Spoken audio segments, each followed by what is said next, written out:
Trump's frustration with Putin appears to be escalating. Donald Trump claims that the Russian leader is now playing with fire. He wrote on Truth Social, "What Vladimir Putin doesn't realise is that if it weren't for me, lots of really bad things would have already happened to Russia, and I mean really bad." He's playing with fire. Now, Trump indicated over the weekend that he was considering sanctions against Russia, and we know at this point he's really been unable to persuade Putin to make significant concessions in peace negotiations with the Ukraine. Now, the Russian leader, Vladimir Putin, has of course intensified the war recently. We've been seeing that. What's your assessment of where things are at the moment? Has it reached the point that it is too late? No, every war ends one way or the other, for better or worse.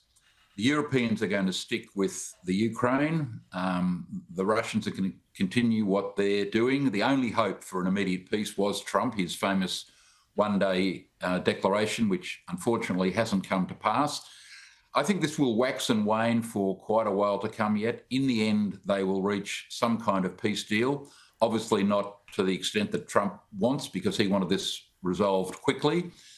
But in the end, it'll come to a peace deal. Unfortunately, as Trump says, thousands of people die in the meantime, but that doesn't look like, Gab, there's any hope for an immediate resolution, given that Trump's now appeared to have given up on Putin. He thought his friendship would make a difference, but it hasn't. Trump has revealed he told Israeli Prime Minister Benjamin Netanyahu to hold off on any strikes against Iran to give his administration more time to push for a new nuclear deal. I want it very strong, where we can go in with inspectors, we can take whatever we want, we can blow up whatever we want, but nobody getting killed. We can blow up a lab, but nobody's going to be in the lab, as opposed to everybody being in the lab and blowing it up, right? Two ways of doing it.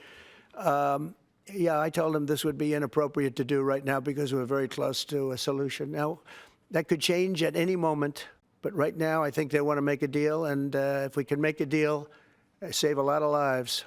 When do you think a deal could happen on Iran? On which? A deal with Iran could happen. I don't know. I think over the next couple of weeks, if it happens. And as we just heard, Trump says he believes an agreement could come together over the next couple of weeks. Do you see that happening? Probably not. He thought there'd be a deal in Ukraine. He thought there'd be a deal in Gaza. He thought there'd be a deal with Hamas, the hostages, etc. Look, he puts a massive amount of store on personal relations, and in the end, a lot of leaders know that he's only there for 4 years. This is a long game. The Chinese taught us years ago, plan for decades ahead. Don't worry about something immediate. So the same with North Korea. He tried to do deals with Kim Jong-un, etc. The Iranians are playing a long game. They've held control. The mullahs have held control since the revolution. 4 decades ago. So I don't see a deal coming. And ultimately, Israel may need to take out these weapons. They would be doing the world a great favour if they did, because Iran is the centre of evil in the modern world, as we know, Gab. But do I see a deal coming in the immediate short term? Unfortunately, I don't. I hope I'm wrong, but I don't think so.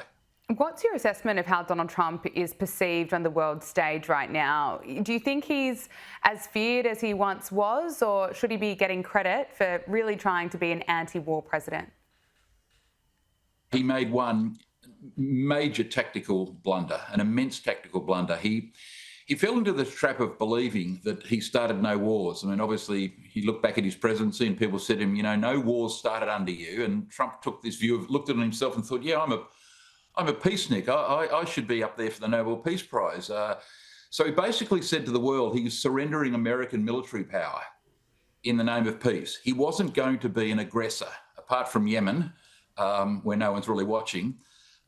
He doesn't want to commit American troops, and we saw that recent speech the other day by the Vice President, saying that soldiers come first. So Trump appears to have surrendered his military power. Army, Navy, Air Force, Marines, they've got the best weaponry in the world, the most advanced weapon in the world. If he says to the world, which he has, American military might is not going to be used to resolve the Ukraine, to resolve Gaza, to resolve Iran, then basically he's no longer feared as he was. Because what people fear? American military might. Yes, they don't like sanctions, and that has short-term effects and medium-term effects, but mainly on the population. I mean, no government appears to have been overthrown recently because the government's had sanctions put on it, namely Iran and Russia. These governments tend to survive these sanctions in one way or the other. As I said, it's the public that pays the price.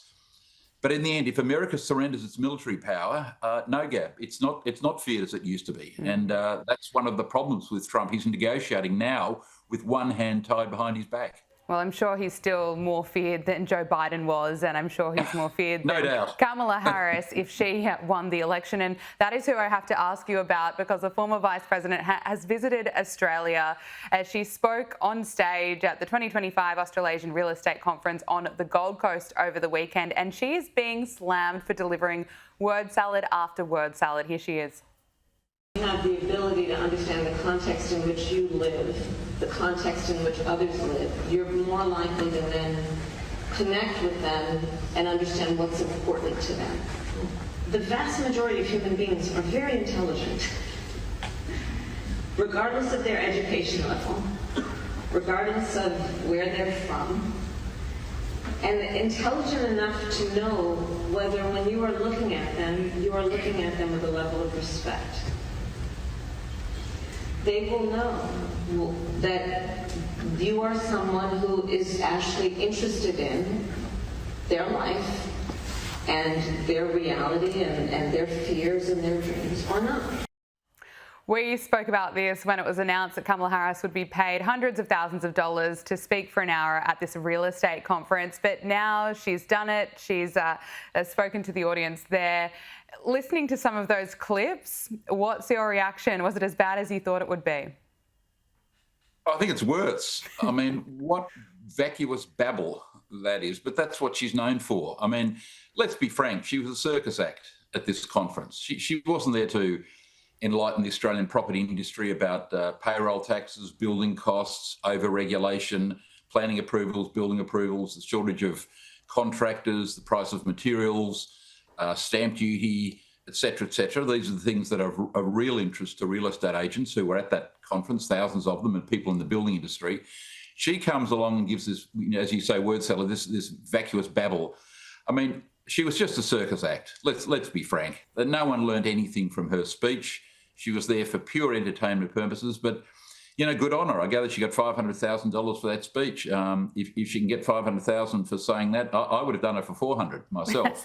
Okay. And I know something about the property industry. So no, what a waste of space. What a waste of space. Michael Kroger, we have to leave it there. Thank you so much for joining us on Power Hour. Thanks, Gab.